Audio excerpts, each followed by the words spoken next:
digunakan hanya oleh orang-orang kaya saja. Jadi kalau dia kaya, dia bisa melakukan wakaf. Bagi kita yang tidak punya aset, kita tidak bisa melakukan wakaf. Ada juga yang berpikir bahwa kalau kita wakaf, bagaimana dengan warisan? Berarti kalau saya wakafkan harta saya, nanti anak saya warisannya tidak ada. Ada juga yang kemudian wakaf itu hanya dispesifikasi pada aset-aset tertentu. Wakaf tanah untuk masjid, wakaf tanah untuk kuburan. Jadi dibatasi pada aspek-aspek tertentu. Ada wakaf per meter, misalnya wakaf keramik ataupun granit masjid. Itu terkadang terjadi diskusi. Saya mau wakaf granit masjid, tapi posisi granitnya harus di tempat imam. Kenapa? Karena di situ pasti ada sholatnya imamnya.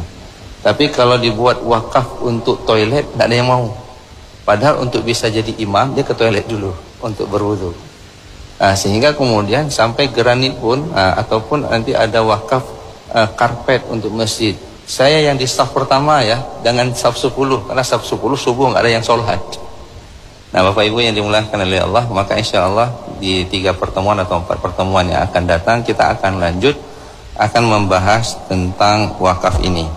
Bapak Ibu yang dimuliakan oleh Allah, apa yang dimaksud dengan kata-kata wakaf? Wakaf itu diterjemahkan atau dimaknai secara bahasa al-habs, ataupun boleh kita definisikan secara sederhana, menahan ataupun berhenti atau diam.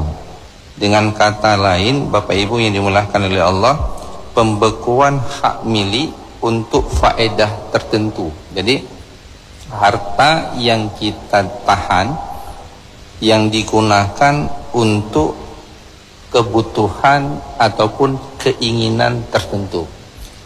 Ada makna lain, Bapak Ibu yang dimuliakan oleh Allah, wakaf ini adalah menahan hak milik atas materi benda al-ain untuk tujuan menyedekahkan manfaatnya atau faedahnya. Jadi harta itu ditahan, tujuannya manfaat dari harta itu kemudian disedekahkan.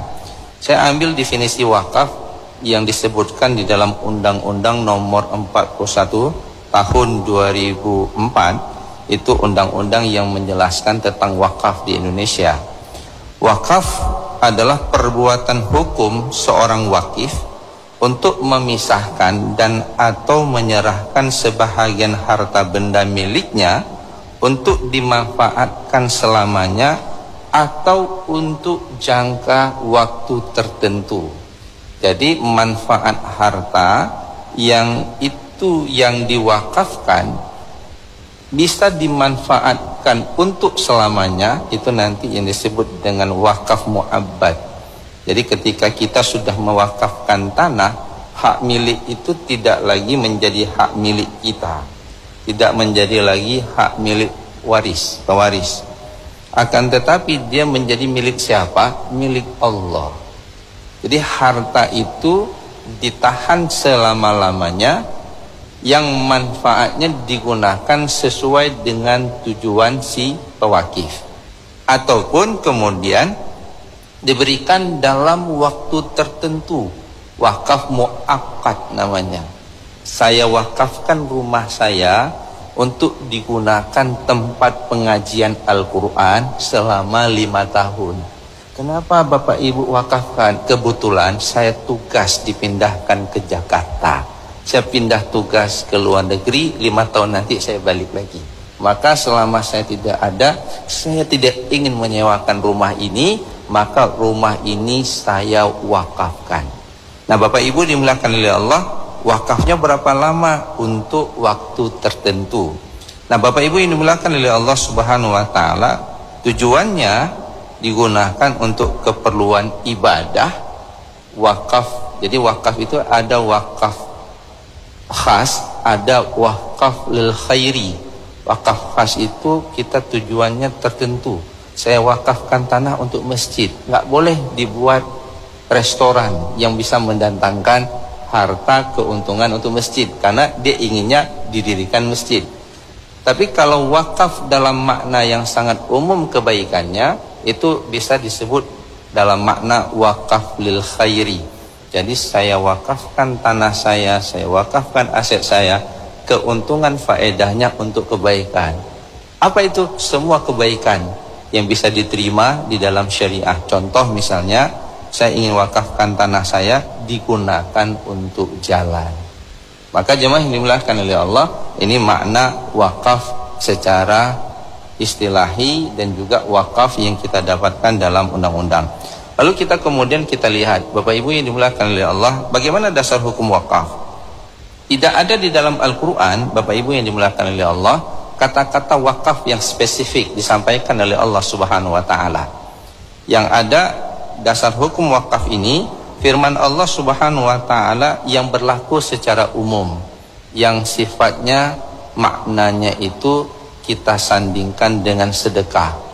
Allah Subhanahu wa Ta'ala berfirman di dalam surah Al-Baqarah ayat 261, masalul ladina yunfikuna amwalahum fi sabilillah kamasali habbatin ambatat sab'a sanabila fi kulli sumbulatin mi'atu habbah wallahu yudha'ifu liman yasha wallahu wasi'un alim. Perumpamaan nafkah yang dikeluarkan oleh orang-orang yang menafkahkan hartanya di jalan Allah adalah serupa dengan sebutir benih yang menumbuhkan 7 biji. Pada tiap-tiap butirnya ada 100 biji. Allah Subhanahu wa Ta'ala melipatkan gandakan ganjaran bagi sesiapa yang dikehendaki Allah, dan Allah Subhanahu wa Ta'ala maha luas karunia-Nya dan lagi maha mengetahui. Jadi maknanya ini sangat umum. Yang kedua, firman Allah dalam surah Ali Imran ayat 92, lan tanalul birra hatta tunfiqu mimma tuhibbun. Kamu sekali-kali tidak sampai kepada kebajikan yang sempurna sebelum kamu menafkahkan sebagian harta yang kamu cintai. Bapak Ibu yang dimuliakan oleh Allah, ini semuanya berbicara dengan infak. Infak, sedekah, zakat sudah pernah kita bahas di sini dalam beberapa pertemuan. Ada perbedaan. Jadi kalau infak itu tangible, dia barang ataupun aset. Sedekah itu datang dalam makna yang sangat luas, aset dan non aset.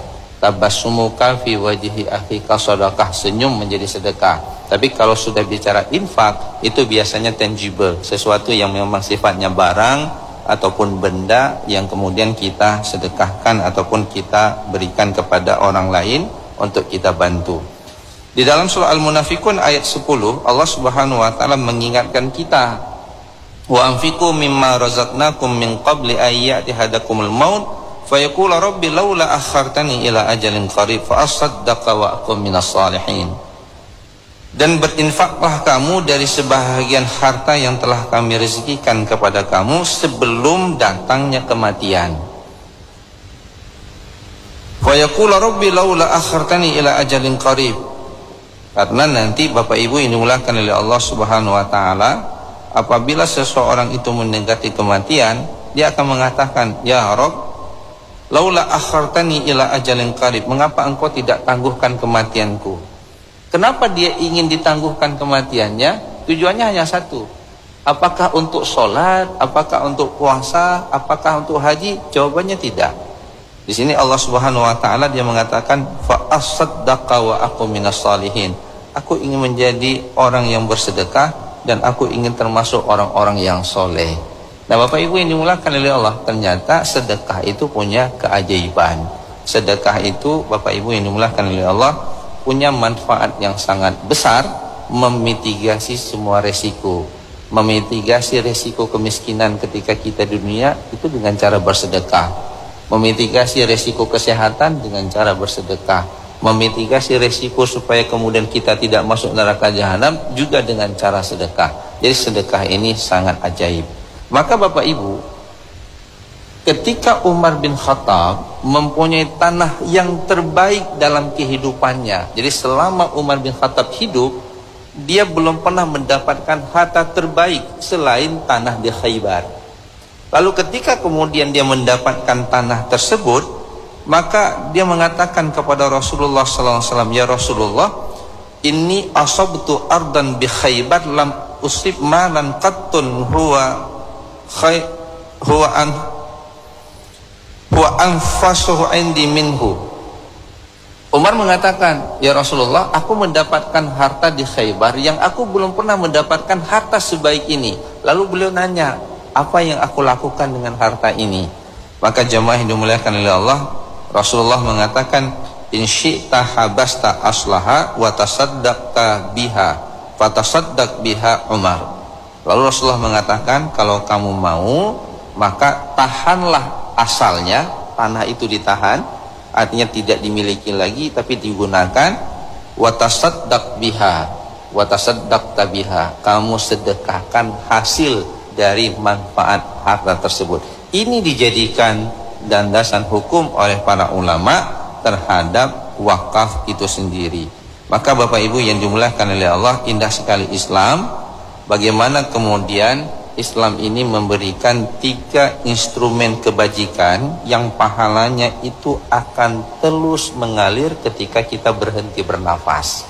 Rasulullah mengatakan, idza mata ibnu instan inqata anhu amaluhu illa min salas. Kalau seorang anak Adam itu meninggal dunia, maka putus semua amal kebaikannya kecuali 3. Illa min sadaqah jariyah aw ilmin yuntafa'u bihi aw waladin shalihin yad'ulah. Ada instrumen, 3 instrumen, dan itu sifatnya pilihan.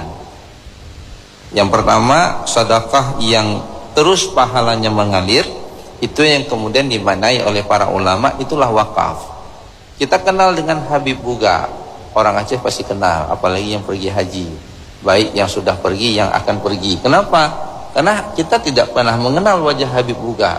Pernah Bapak Ibu yang sudah terima manfaat wakaf Habib Buga mengenal wajahnya, lihat fotonya? Ada nggak di pampang balihonya di Banda Aceh? Itu Habib Buga. Ya, nggak ada, nggak kenal kita. Tapi kita kenal wakaf Baitul Asyi, kita kenal. Siapa yang mewakafkan? Itu Habib Buga. Apa yang diwakafkan? Tanah di Mekah. Tanah itu kemudian berubah menjadi hotel. Hotel itu kemudian disewakan. Hasilnya itu sudah diniatkan untuk mereka masyarakat Aceh yang pergi haji tidur di hotel tersebut. Berarti kalau masyarakat Aceh tidak tidur di hotel tersebut, uang sewa hotel itu yang diberikan hari ini kepada masyarakat Aceh. Maka masyarakat Aceh yang pergi haji dari mazhab Syafi'i, maka dia mendapatkan manfaat dari wakaf yang diwakafkan oleh Habib Buga. Maka diberikanlah uang sampai ke sana, ganti uang nginap di hotel tersebut. 1.500 rial.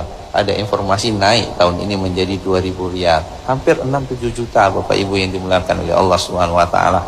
Nah, beliau sudah meninggal dunia. Pahalanya terus mengalir, terus dan terus kita rasakan manfaatnya sampai hari kiamat, karena wakafnya mu'abbad. Kalau saya tidak salah itu ada 3 manfaat dari wakaf Habib Buga. Yang pertama, untuk mereka yang pergi haji. Yang kedua, dari Aceh tapi ya, embarkasinya embarkasi Aceh. Kalau kemudian orang Aceh di Medan nggak dapat Pak, maka minta mutasi ke Banda Aceh supaya dia bisa berangkat dari Banda Aceh embarkasinya. Yang kedua, untuk para penuntut ilmu masyarakat Aceh yang bermazhab Syafi'i. Kalau kemudian, ini cara pandangnya luas sekali beliau. Kalau masyarakat Aceh meninggal semua, nggak ada lagi orang Aceh, maka kemudian dia mengatakan untuk kaum muslimin yang bermazhab Syafi'i yang datang ke sana, maka dia bisa mendapatkan manfaat. Jadi dia memberikan pilihan. Yang pertama adalah untuk masyarakat Aceh yang pergi haji dari Aceh, KTP-nya ataupun kemudian embarkasinya adalah embarkasi Aceh. Bapak Ibu yang dimuliakan oleh Allah, jadi itu sedekatun jariyah. Berhenti bernafas, pahalanya tidak berhenti. Yang sedihnya kita berhenti bernafas, berhenti pula pahalanya. Ini bagaimana kita kemudian berpikir, berhenti bernafas, pahala mengalir. Lalu kemudian ilmu yuntafa'u bihi, ilmu yang bermanfaat. Kita kenal Imam Syafi'i, kenal namanya, wajahnya bagaimana? Enggak, tapi kitabnya Al-Um terus dibaca, ilmunya terus mengalir dalam kehidupan kita, ilmu yang bermanfaat. Ataupun awaladin shalihin yad'ulah, anak yang mendoakan kita. Saya sering menambah, anak ini ada 2. Ada anak biologis, anak yang kita lahirkan dari rahim istri kita, yang terus mendoakan kepada kedua orang tua. Dan yang kedua ada anak ideologis, bukan anak kita, tapi dia membawa semangat kita. Contoh misalnya Bapak Ibu, kita punya anak suruh ngafal Quran. Mungkin anak kita udah berat untuk ngafal Quran. Ada anak di pesantren yang ngafal Quran. lalu kita kasih beasiswa dia jadi ulama, dia jadi imam. Ilmu dia tidak mungkin ia dapatkan, hafalan dia nggak mungkin dia sempurnakan kalau kita tidak memberikan beasiswa untuk dia bersekolah. Lalu kemudian kita meninggal dunia, dia jadi imam di masjid raya, dia jadi ulama memberikan, maka kita berkontribusi ya melahirkan para ulama, para pemikir-pemikir Islam. Maka ketika dia melakukan kesolihan itu, kita sedang mendulang pahalanya. Bapak Ibu, mendidik anak, hati-hati, hari ini kondisi kita tidak baik-baik saja. Dalam seminggu ini kita dengar ada 2 orang mahasiswa yang gantung diri, ya, dan terjadinya di Banda Aceh, mahasiswa kita. Nah, maka Bapak Ibu yang dimuliakan oleh Allah, tolong dampingi anak-anak kita. Ini nanti ada pembahasan yang lebih spesifik terhadap hal ini. Terakhir, Bapak Ibu yang dimuliakan oleh Allah, ternyata ya, para sahabat itu menjadikan wakaf itu sebagai gaya hidup. Lam yakun ahadun min ashabin Nabi sallallahu alaihi wasallam zu maqdiratin illa waqafa. Tidak ada seorang sahabat Nabi sallallahu alaihi wasallam yang memiliki kemampuan kecuali mereka berwakaf. Jadi wakaf itu menjadi gaya hidup. Tiada hari tanpa wakaf. Tidak ada hari Jumat yang mereka lewati kecuali mereka berwakaf. Tiada bulan tanpa dia berwakaf. Kalau kita berwakaf, bersedekah bulan puasa saja. Berhenti bulan puasa, berhenti kita sedekahnya. Tapi tidak jamaah yang hadir di masjid ini dan juga para pendengar Radio Batur Rahman, Radio RRI. Jadikan wakaf itu adalah gaya hidup. Nah, Bapak Ibu yang dimuliakan oleh Allah Subhanahu wa taala, insyaallah minggu depan kita akan lebih spesifik untuk mengenal wakaf ini, apa yang membedakan wakaf dengan sedekah. Tadi Bapak ada celeng yang lewat. Ya, kita masukkan uang, itu sedekah, Pak. Kenapa? Kalau wakaf itu harus ada ikrar, Pak. Membedakan uang 10.000 masuk ke celeng yang itu sedekah ataupun infak dengan uang 10.000 yang kita wakafkan. Membedakannya pada 2. Yang pertama ada ikrar bahwa kita katakan ini wakaf saya, dan yang kedua ada yang menerima, namanya nazir, yang bertanggung jawab mengelola wakaf ini. Insya Allah pemahaman ini akan kita lanjutkan pada pertemuan minggu yang akan datang, sehingga kemudian benar-benar kita bisa memahami wakaf ini secara baik, lalu menjadikan wakaf ini gaya hidup kita, Bapak Ibu yang dimuliakan oleh Allah. Karena wakaf ini harus dikelola lebih lama dibandingkan umur kita. Apalagi kalau wakaf itu sifatnya mu'abbad, wakaf abadi. Ketika kita wakafkan, maka harta itu menjadi harta Allah. Si nazir bertanggung jawab mengelola harta itu sesuai dengan maksud dan tujuan si pewakif. Bapak Ibu, hari ini kenyataannya banyak tanah wakaf yang diwakafkan oleh orang-orang tua kita di kampung-kampung, hartanya terbiar. Kita tahu itu tanah wakaf, tapi tanahnya begitu saja. Mungkin kalau dia bisa hidup balik, dia tarik itu, hanya dia tunjuk ke drone. Nggak jadi saya kasih untuk kampung, saya akan serahkan kepada orang. Kenapa? Karena tanahnya terbiar, tujuannya tidak sampai. Nah, Bapak Ibu yang dimuliakan oleh Allah, ada juga yang tanahnya diwakafkan sama ayahnya, tapi tidak dibuat serah terima yang tercatat secara baik. Tanah itu 1 meter dulunya 50.000, sekarang sudah 4 juta. Kenapa? Sudah ada jalan. Tergoda anaknya, ini kesempatan aset mahal. Terjadilah kisruh kemudian. Saya juga baru dapat informasi kemarin, ada tanah yang harganya sudah sangat mahal, tapi tidak tercatat secara baik, tidak ada dokumentasi. Lalu anaknya ingin menarik kembali harta tersebut karena dia katakan itu tidak pernah dikatakan oleh orang tua saya kepada saya. Tapi orang kampung situ mengatakan itu sebenarnya tanah wakaf yang telah diikrarkan oleh almarhum. Cuma dipermasalahkan. Saya tanya berapa harga tanahnya sekarang? Sekarang daerah situ Ustaz, tanahnya semeter sudah 4 juta. Dunia, Pak, tergoda. Nah, mudah-mudahan Bapak Ibu yang dimuliakan oleh Allah, nanti kita akan lanjutkan pembahasan ini di waktu yang akan datang. Hanadallahu wa iyyakum ajmain. Assalamualaikum warahmatullahi wabarakatuh.